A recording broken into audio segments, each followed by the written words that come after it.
that slide. So just to be mindful that you can ask questions in the chat. If you, or you can kind of raise your hand and ask any questions, but there'll be time at the end for specific questions as well. So just a bit of an agenda for today. So I figured we'd start with reviewing Easter provision, as most of the providers here also delivered in Easter. So just some good news about how well that went. And then we want to speak a little bit about quality assurance, data sharing, guidance around free school meals, our plans for engagement and feedback for the summer, and then just updates from all of you around your summer provision and kind of a chance to ask questions and share ideas and that sort of thing. Next slide, please. Okay, so this is just an overview of Easter. So I thought I'd do a comparison of Easter 23 to 22.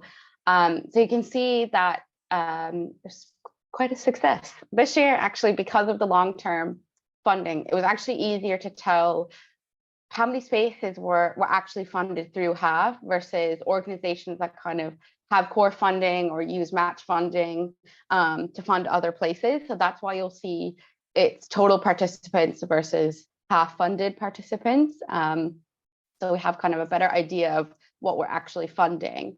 But the great news is you can see we reached a lot more FSM eligible children and young people over Christmas. So over 300 more, and it's gone up to 81%. So I'm sure you're all well aware of kind of the DfE's guidance around 85% of places should be taken up by those who are in receipt of FSM. So it's a massive improvement from last year, which is great to see.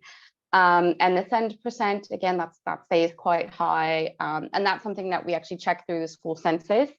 So if that's not just based on self-reported information either. And then this year, we've also started collecting information around refugees and asylum seekers. So you can see we've had quite a few who attended the program in Easter. And then kind of just an estimate of how many meals we think were served during Easter. So that's kind of related to the number of sessions that were attended. So almost 5,000 healthy meals were served during Easter, which is great to see. So I just wanted to kind of thank everyone for all of your hard work during Easter, and hopefully summer will be just as much of a success as well. So if we can move on, Neve. So I'll pass it over to Geraldine. She's just going to speak a bit about quality assurance and kind of what we're looking for this summer. Thanks, Nikki. Yes, so just to emphasise that the quality and safety of provision is kind of a major area of focus for us before summer commences, so summer provision starting in a couple of weeks. You all have applied for this year's kind of HAF rounds through the longer term grant application process. That took place last October, so that was October 22.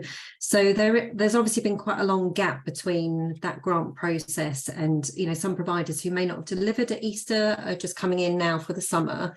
So it's really important that we just have that opportunity to kind of check in with you and just make sure that policies are up to date and all the necessary kind of, policies and procedures are of a good standard and that all of the HAF standards are being met. There were kind of this year some very kind of clear guidance from the Department for Education around the standards that they expect for HAF. That's kind of been the clearest that I've seen, and you will have seen kind of extracts of that kind of featured within your service level agreement. So hopefully you've had a chance to kind of look at that. But if not, the compliance checklist that has gone round recently, that basically kind of summarises the key things that we're looking for this summer. The due date for that was the 23rd of June. So big thank you to everyone who's already managed to submit that through to us and the kind of necessary information that went alongside that. It's just a plea really, if you haven't had a chance to complete that yet, if you could do so and get that to us as soon as possible. If you need any help with that or you have any questions on it, please do contact either Nikki, myself, Nicola or Neve, and we can definitely give you some guidance in that area. In terms of the compliance checklist and the areas that we're really kind of focusing in on for this summer, the 3 key areas there, as you can see at the bottom of the slide, around food safety, safeguarding and health and safety. Eve, if it's okay to go on to the next slide, that'd be great. I will, if it's okay, I know there's quite a lot of information on this slide. I'm going to kind of like step through it. I think that would just probably kind of be a bit easier. So bear with me while I just kind of go through it with you quickly. So in terms of food safety, we do expect providers to be registering as a food business. That's if you're prepping food on site. If you're not and you're bringing in external caterers, they should be registered. If you need help in that area, that definitely is available. We've got corporate colleagues who can give assistance in that area. There may also be some exemptions for certain providers, or it might be that you don't have to go through kind of the full process, but it definitely is an expectation. It is very much an expectation that's laid down by the DfE. If you're bringing in food that's prepackaged, just around ensuring that you've got the correct storage kind of facilities, fridges, etc., at your provision. Our aspiration for the HAF is that all food should meet the school food standards guidance. Just going back to that compliance checklist for a second, if you have been through that already, what we've done is kind of like embedded lots of like helpful links and guidance within that checklist if you need to kind of like refresh your memories on things, or if you want a bit more information. But as I said, if you do want any more support, please do kind of come to us and we can provide that.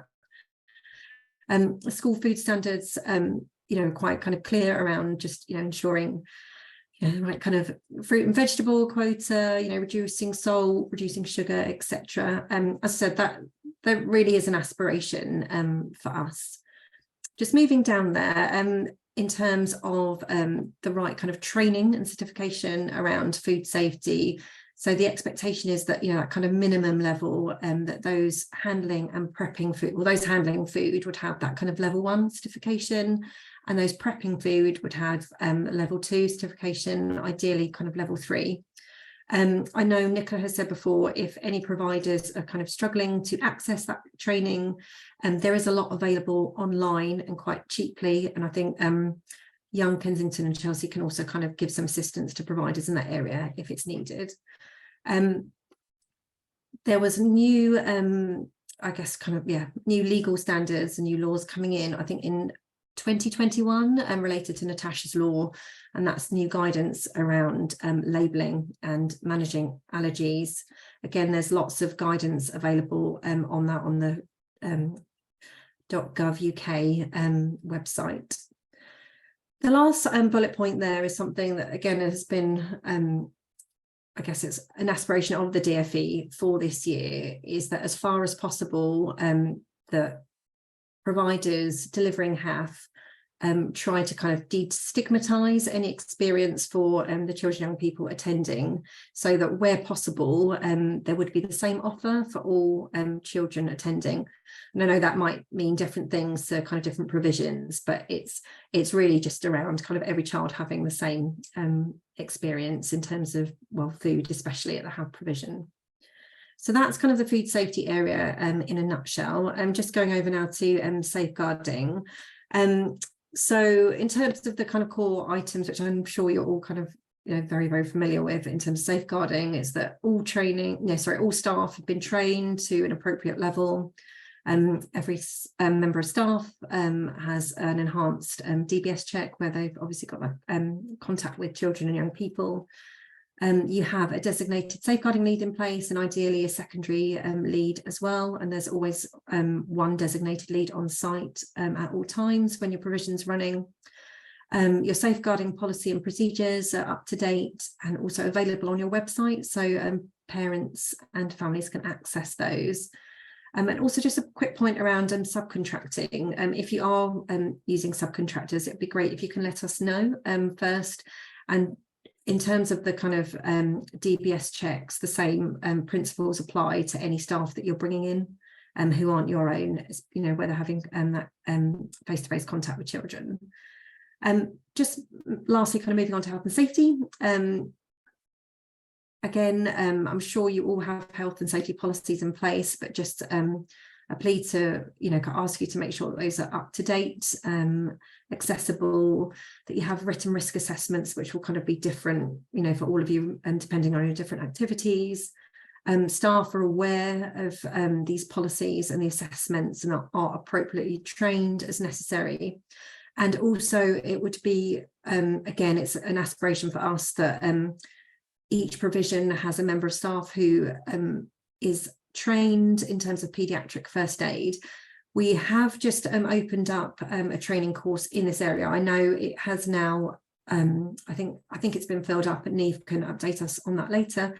But if there are any other people wanting to access that training, again, it's something that you could put in the chat today, and then we can kind of take stock of numbers and look at running another session in the near future.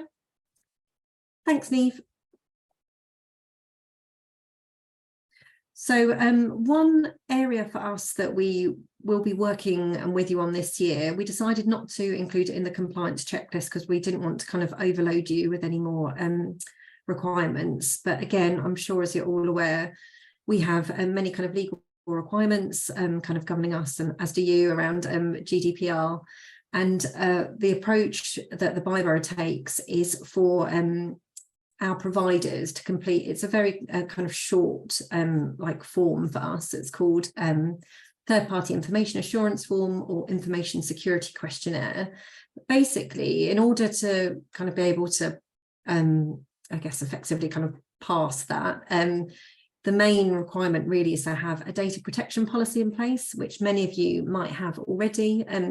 If you haven't got that, we can supply you with a model data policy that you can basically update for your own organisation. But that is just to let you know that's something that we'll be kind of looking at with you in the coming months. Thank you. This is just an example of the information security questionnaire. As you can see, there's 13 fields. This has actually been kind of filled in by a colleague of mine who kind of did it as an example for some of the youth hubs in Westminster.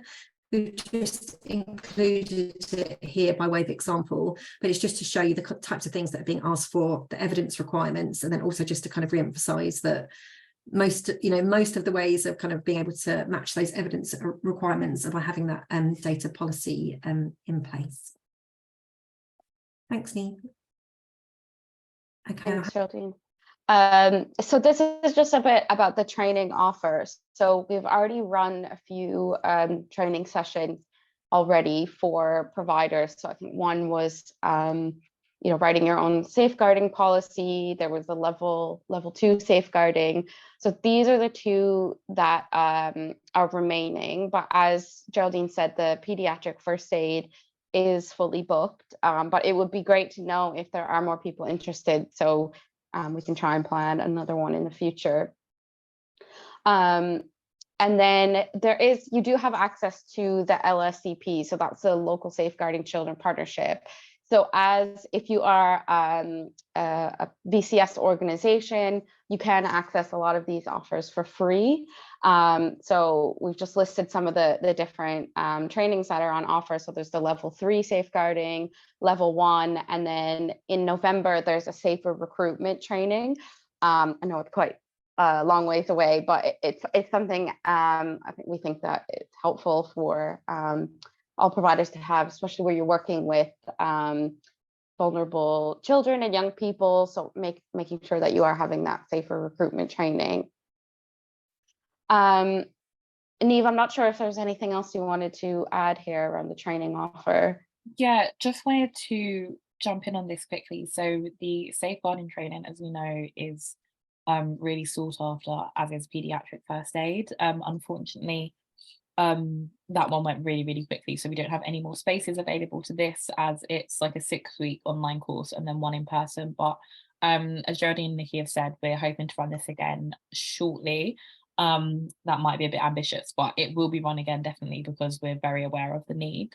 And then I think it's just been said as well that level 3 is also booked until after the holidays, but in case of anything else that pops up around safeguarding, pediatric first aid and sort of that creating safe spaces for children and young people. We have emails and we will send any opportunities over. But if you've got any requirements for training, please just drop me an email, put it in the chat and let me know, and then we'll try and keep everyone up to date with what's going on. Thanks, Neve. And then just a final bit about training. So the Change for Life training. So some of you may have already accessed this in the past, but Change for Life is they're commissioned by the public health team in the Byborough. So they offer support for providers around like healthy eating and physical activity, and kind of how you pass those key messages along during your projects.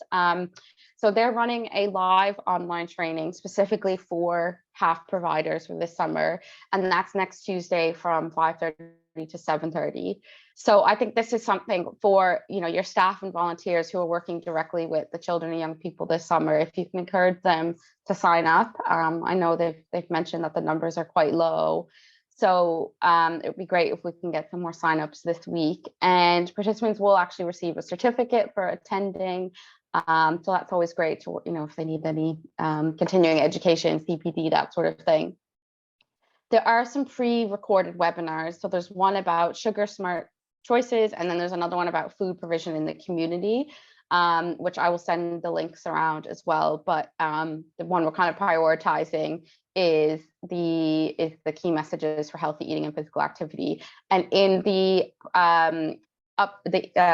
provider update email I sent around yesterday, the link to sign up was there, but I can send it around again as a reminder. Just picking up on the chat here, a comment from Ash that this training will be shared. So afterwards, like Nikki said, like all of this will be sent around. So the team has an understanding of what's going on and what needs to be done through HAF and any upcoming projects. Yeah, so the Change for Life training, they don't record that or they don't share that. So that's kind of like an individual one for each person to attend. But as far as I know, there's no limit on how many people from each organization can sign up. So kind of the more the better. And that kind of goes for all of our training with safeguarding as well, because it's kind of about that individual being able to attend that training. Yeah, but obviously, like any information from the Change for Life training, any information that they get, obviously they can kind of share it with the rest of the team and resources and things like that. But the actual live training doesn't get recorded. Okay. So again, kind of coming back to the free school meals, there's a lot of different offers that are kind of going around, whether it's like in the Byborough or with the Mayor for London's new scheme happening in September. So this image on the left, this is our new HAF postcard that we've developed. So it's a postcard that kind of, it's a bifold. So when you open it up, there's a bit more information about HAF, and then there is this section about free school meal eligibility. So as you can see from Easter, the FSM uptake continues to improve. We know FSM eligibility is also kind of on the rise with the cost of living crisis. But we thought it's really important, again, to kind of highlight those differences between means tested free school meals and any other lunch offer that's happening. Again, I can send back your Easter registration list with the FSM status next to each child's name, so you are aware, if you want to allocate those places to those families first, or if you have an email list that you send out, kind of prioritizing those places first. And then also we can check the summer registration list. So as you get signups, we're able to check their status in the school census. If you just go to the next slide, Neve. So this is kind of an overview of the current offers that are happening in K&C. So means tested free school meals, that is what allows someone to be eligible for HAF. So means tested means that it's a scheme that they have to apply for. It's not a universal scheme where they're all automatically enrolled. In K&C, the family can just contact their school, and then the school will kind of signpost them to the checking website to find out if they are eligible. Also, if families are entitled to free school meals, again, they're entitled to a free HAF place and also free supermarket vouchers for all the school holidays. And then the school also receives pupil premium funding. So they get additional funding to support those children and young people in school. So there's quite a lot that kind of goes with signing up for or being eligible for means tested free school meals. I put the link there to that brings you to the page on the Gov website. And then this is kind of just some criteria of when they might be eligible if they receive any of the following. In across nationally, there's the universal infant free school meals. So unfortunately, that doesn't automatically make someone eligible for HAF. So that's a free offer for all children in reception year 1 and year 2. So because it's a national scheme, they don't need to apply for it. So some families might say, you know, they're accessing this, they should have access to HAF, but that's not necessarily the case. They do need to be eligible for the means tested. And then, of course, starting in September, I'm sure you're all aware, is the Mayor for London's free school meal scheme, which I know is going to make things a little bit tricky come September, where all primary age children receive a free lunch. Again, it's an automatic scheme. It's not something that they apply for, but hopefully we can kind of deal with that when the time comes in September. Just a couple of comments in the chat. Yep. So we've got one from Ash, but I think Geraldine's replied to this now. Yeah, saying, is this a new postcard being sent to people, homeschools, and emails? It is, yep. Clarify that's going across everywhere. And then one from Lucy saying, we offer free school meals for all. This is not mentioned in the bottom of the section. We feel this is important for our cohort as so many are affected by the cost of living. Just a note on that. So that's easily something that we're able to put on our city profile. So because different providers have different rules, we can't put that on the generic postcard, but you're able to really highlight that information on our city to say that, you know, the meals and the project is for free.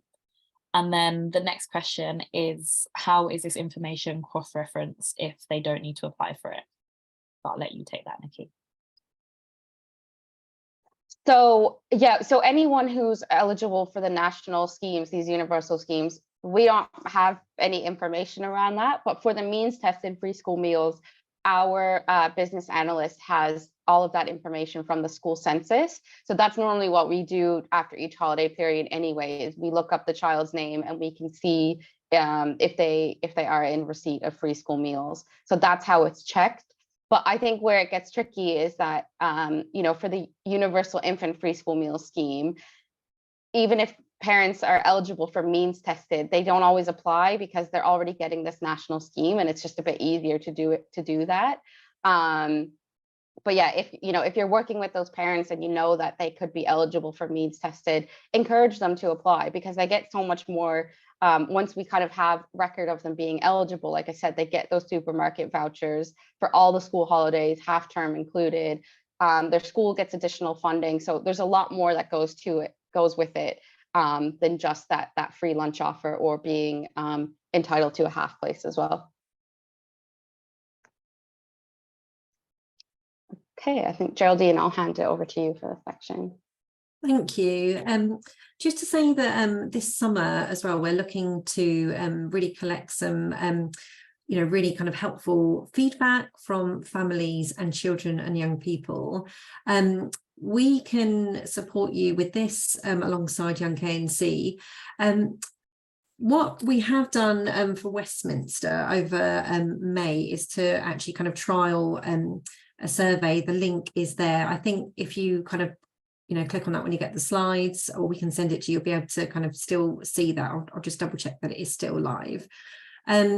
But basically this the trial over May went so well. It was just so fantastic to kind of get feedback from parents, carers, and also from the children themselves. And it's the first time that we've kind of really received that kind of very rich kind of information in a consolidated way. I think, as we've said there, I'm sure that you're kind of all doing your own engagement activities already, which you are very welcome to still kind of utilize and share that back with us. But I think ideally, I mean, if it is possible, it'd be great if you could get parents to utilize the kind of standardized feedback form that enables us to just make sure that we're collecting the information in the same way. We can also give you back your own data sets for your own organisation, and you can use that for your own kind of learning, and also for your own kind of like grant applications and kind of any future promotion that you might want to do. Niamh, if you want to go on to the next slide, I think we've got some of the outcomes from the Westminster data. I think we had 7 organisations, I think to date, who ran this for us, but there's still kind of feedback coming in.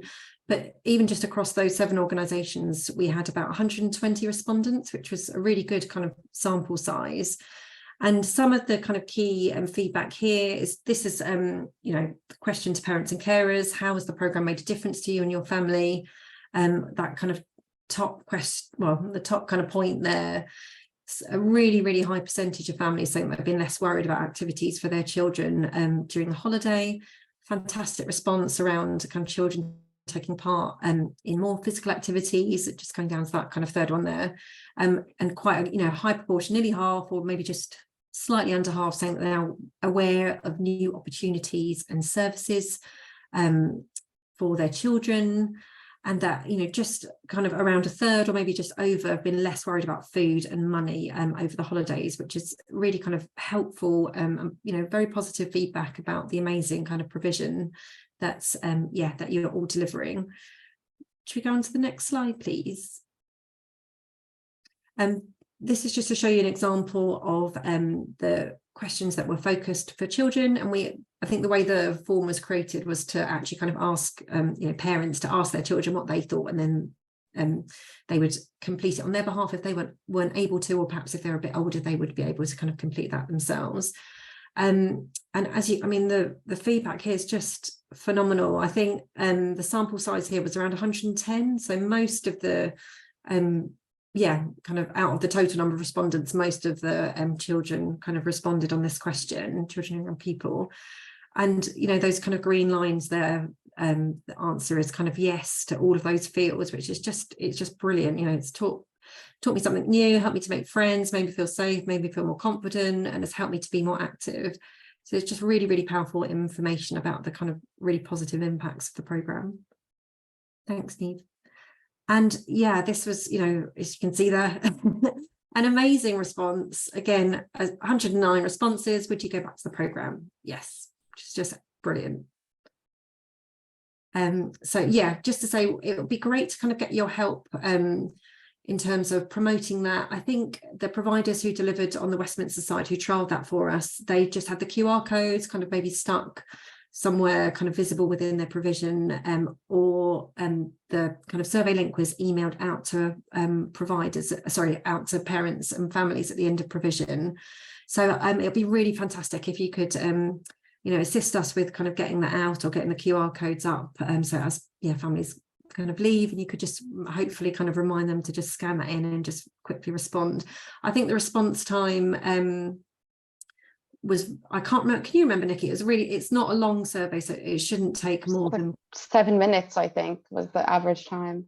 Yeah, I know. I mean, there was a kind of opportunity for families to also put in kind of qualitative feedback, and actually we did get a really, you know, a lot more than we'd anticipated through that. So we'll give you some more information on that a bit kind of closer to the you know, the kind of go live date in a couple of weeks. But if you've got any questions, please do again kind of reach out to any of us, and we can give you a hand with that. Thanks, Geraldine. So the next thing is around data quality. So I know this is something we speak about every single holiday, but I think it always needs repeating. So just a reminder that the summer reporting is due by the 13th of September. So if you can put that date in your calendars, that would be great. This summer, we are going to collect ethnicity data, and that is specifically for council monitoring purposes, because the council wants to do a bit more work around this. So you'll notice that that is a new, that will be a new thing on the spreadsheet for this summer.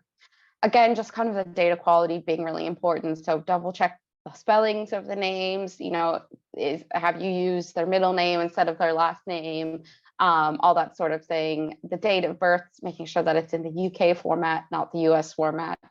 For some reason, Excel just likes to change this around. So just double check those things before you send it over. And again, yeah, so for those of you who don't know how the checking process works, what we do is when we get all of this information, we manually check it in the school census or in the national pupil database to actually see if someone is FSM eligible, if they are SEND as well. That's how we get that information. So the more accurate the data is, it's so much faster to go through it because we're manually checking this from across both boroughs. So it's like manually checking, you know, 5,000 names, which can be quite tedious. So please just keep that in mind when you're filling out the reporting spreadsheets.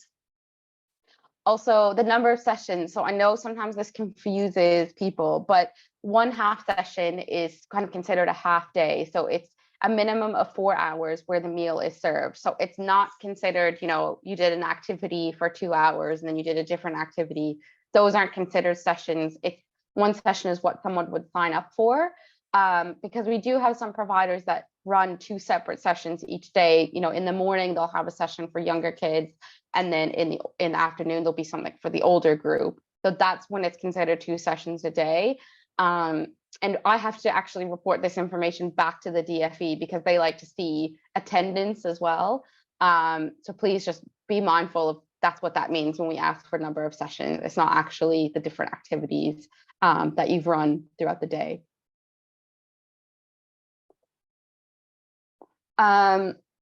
So summer provision, this is kind of just an overview of, you know, where provision is happening across K&C. I think this map needs to be updated a little bit, but just so you can see, you know, the kind of spread. Obviously, most things are happening in the north, but we do have some provision happening in the south as well. Hopefully everyone has started or is completely planned everything for the summer. If not, then at least having your dates and the venue hired if you need to hire a venue. We've gone live with our city and with comms. So as things kind of come in on our city, we're just putting it up. So everyone does have access to that. So I think the faster you can get your provision up on our city, the better. Yesterday, we did actually send around an Our City help guide. So Neve and Carolina at Young Westminster Foundation put together this really great help guide that, so for providers, you can actually sign up to Our City yourself and you can upload your own project. So I'd recommend that you all do this because it kind of gives you ownership around how you want to advertise your provision, you know, the images that you want to use if you want to add your own postcard or videos and that sort of thing. It's a really great way to do that. And then also once you have access to Our City, you can use it throughout the whole year. You can, you know, use it to advertise your projects that are happening during term time. It doesn't need to be just during the holiday periods or a half provision. So we sent that around yesterday. Please, if you don't already access Our City or upload things yourself, if you could take a look at that and sign up, that would be a big help. Neve, I'm not sure if there's anything you want to add to Our City.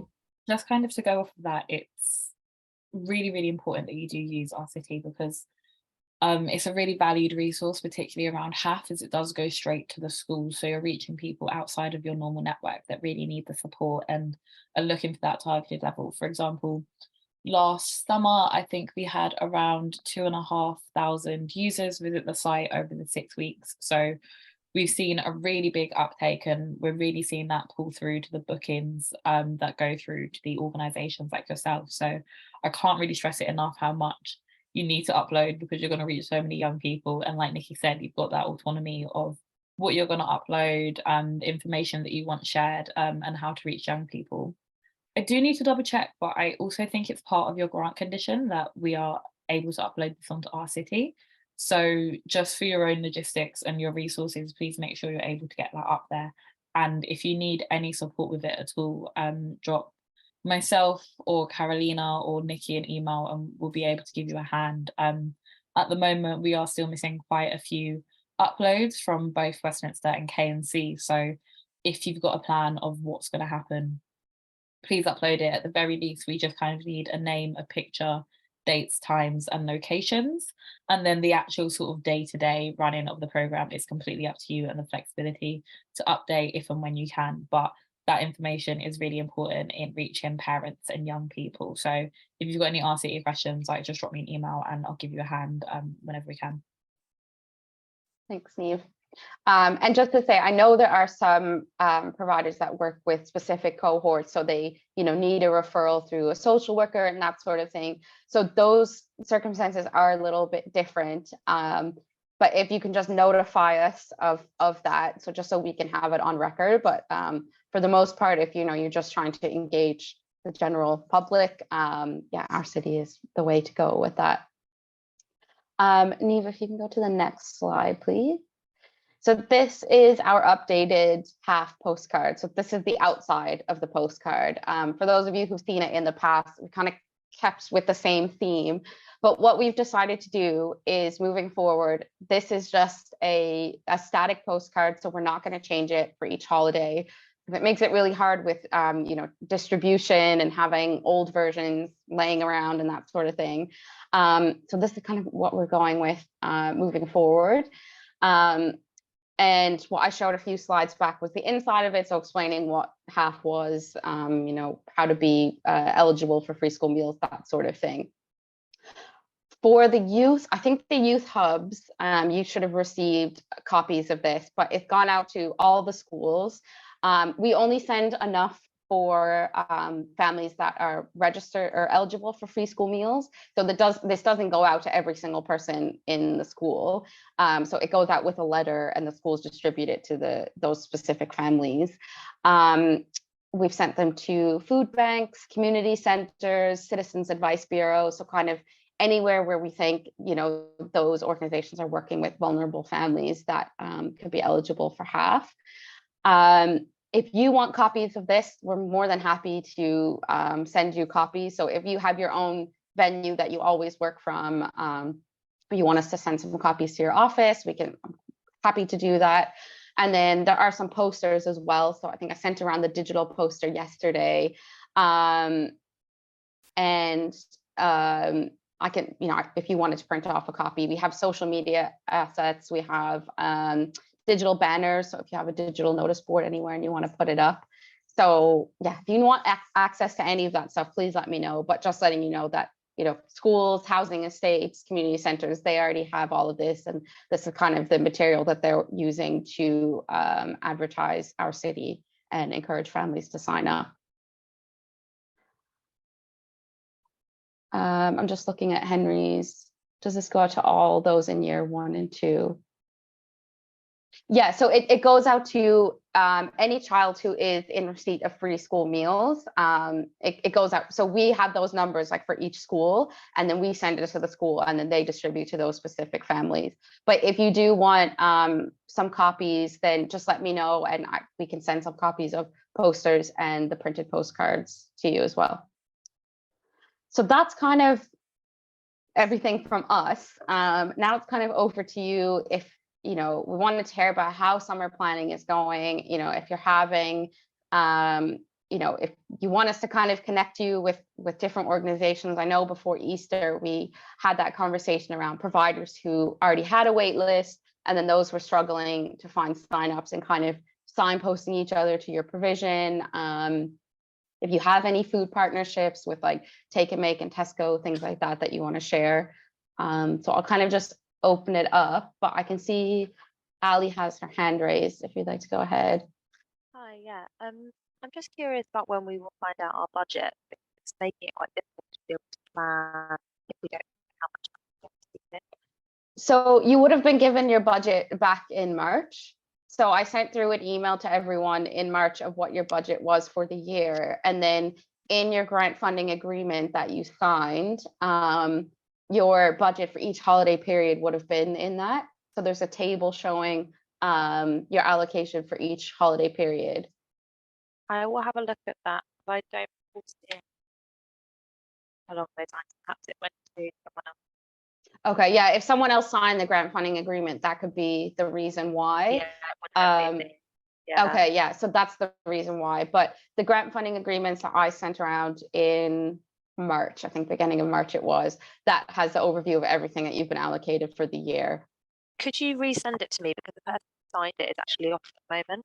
Yeah, yeah, I can resend it to you. Thank you. For I that, appreciate no that. problem.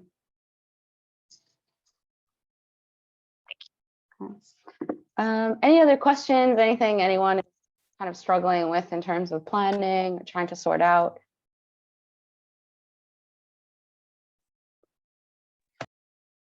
Yes, hi, it's Shireen from Response Community Projects. Hi, Shireen. Hi, I was just wondering if there were any organisations or platforms that offer discounts for trips out that we can access, because we tend to get quite a lot of children who want to be taken away on trips, and that isn't always reflected in our HAF sign up on a daily basis. So anytime we have trips here, we always get maybe like 20-25 kids who want to go away, and I don't think the budget is going to stretch that far if I'm to do that in hindsight. So if there are any, like sometimes I think there are discount codes for the Lion King or Thorpe Park or whatever, because obviously I'd like to take the kids away, but I don't think the budget is going to stretch. So I'm going to have to limit the amount of kids that I take away, which will create a lot of disappointment at the same time. But I'm just trying to weigh up the budget. If there are any or anybody in the chat who knows of any you know, organizations that offer cheaper trips or discounts, please let me know or share, please. Thanks, Shireen. What age group are you working with? Sorry? What age group are you working with? We normally work with in our homework club, we normally work 8 to 16, but because there are lots of younger children in our provision who I'd say from about 6 years old upwards. Okay, so your HAF is 6+ then.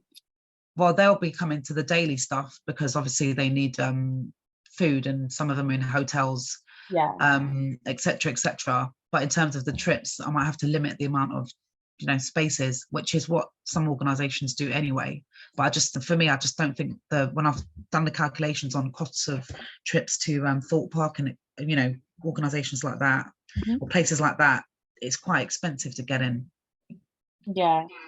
I'll have a look through like our contacts and see if there's anyone. We don't have any contacts with like Legoland or Thorpe Park or stuff like that, but more locally, like spaces and workshops and exhibitions that you could do maybe at the Science Museum or Natural History Museum, or like any theatre shows. I can have a look and drop you an email if there's anything. Yeah, I've got connections to the museums, but obviously the kids, you know, they want a big outing. So it's just, just thought I'd just ask, because at the moment some parents are bringing in the Kellogg's boxes with the bio. You know, if you think you could find a way to make it appropriate for that child, but again, you know, we don't want to have 5 and 6 year olds attending a provision that's meant for, you know, 13, 14-year-olds. So keeping those things in mind, because even with like safeguarding, ratios are different and that sort of thing. So if they really don't want to be separated and you think you can kind of fit them in, that's okay. Or it might be that they might need to just go to another provision that has a wider age range where they can both attend if there's a huge gap. But I would say the first thing is to try and just signpost that family to an age appropriate activity for that sibling. Thank you. You're welcome. Any final comments before we go? Okay. Well, thank you everyone so much for coming. I'm sure we'll be in touch in the next couple of days and weeks, and we'll start to get the HAF payments out as well within the next week. And then we'll also be in touch to kind of set up the summer visits and that sort of thing as well. But yeah, please let me know if you need anything at all. We're here to support you. And like we said, this is a team effort, so hopefully everyone can kind of share best practices and ideas with each other as well. Well, thank you. Have a good day. Thanks. Bye.